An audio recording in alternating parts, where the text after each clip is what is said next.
The prophet Elijah is walking together with Elisha. They are on their way out of Gilgal. Then Elijah says, "Stay here. The Lord has sent me to Bethel." Elisha replies, "As surely as the Lord lives and you live, I will not leave you." So they go to Bethel together. There is a group of prophets. They come to Elisha and ask, "Do you know that the Lord is going to take your master from you today?" Elisha says, "Yes, I know. Be quiet." The prophet Elijah says to Elisha, "Stay here, Elisha. The Lord has sent me to Jericho." Elisha doesn't want to be without Elijah. He wants to follow him wherever he goes. That is a nice picture of what the Lord asks from us. He wants us to follow Jesus all the days of our life. So they both go to Jericho. There is also a group of prophets. They go to Elisha and ask him, "Do you know that the Lord is going to take your master from you today?" "Yes, I know," he replies, "so be quiet." Elijah then says to Elisha, "Stay here. The Lord has sent me to the river Jordan." But also this time Elisha refuses. So the two of them walk to the river Jordan. 50 men from the group of the prophets follow them. When they arrive at the riverside, Elijah takes his cloak. He rolls it up and strikes the water with it. The water divides to the right and to the left. Do you remember that God has done this before, a long time ago? Now he does it again. He shows his power. He never changes. What he could do in the past, he can still do today.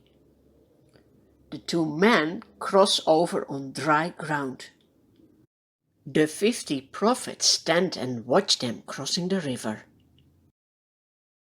While they are walking on the other side of the river, Elijah asks Elisha, "Tell me, what can I do for you before I am taken away?" What would you ask when you know that someone would leave you and you will never see each other anymore? Do you know what Elisha asks? He says, "Let me inherit a double portion of your spirit." He wants to become a very good prophet. Elijah says, "You have asked a difficult thing, but if you see me when I'm taken from you, it will be yours, otherwise it won't." As they are walking and talking, suddenly a chariot of fire and horses of fire appear. They separate the two of them. Elijah goes up to heaven in a whirlwind. His cloak falls to the ground. Elisha sees this miracle. He sees the power of God. He cries out, my father, the chariots and horsemen of Israel!" He is sad that Elijah is no longer with him. He takes his clothes and tears them in two. That is a sign of mourning. Elisha then picks up Elijah's cloak. He goes back to the river Jordan.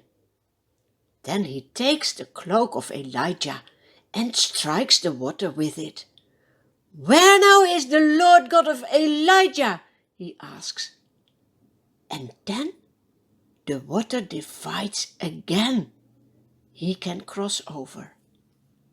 The God of Elijah is his God, and he also wants to be your God. The group of prophets from Jericho who were watching say, "The spirit of Elijah is resting on Elisha." That is exactly what Elisha was praying for. You can see God hears every prayer. God can fulfill your desires. He will always do so when you desire to know more about Him. Now the group of prophets go to meet Elisha. They bow to the ground before him. "Look," they say, "we your servants have 50 able men. Let them go and look for your master. Perhaps the Spirit of the Lord has picked him up and set him down on some mountain or in some valley." "No," Elisha replies, "do not send them." But they persist until he is too embarrassed to refuse. So he says, "Send them." They send 50 men who search for 3 days. But of course they don't find Elijah. When they return to Elisha, who is staying in Jericho, he says to them, "Didn't I tell you not to go?" You can see, people can think they are wise. But real wisdom is to trust the Lord and His words.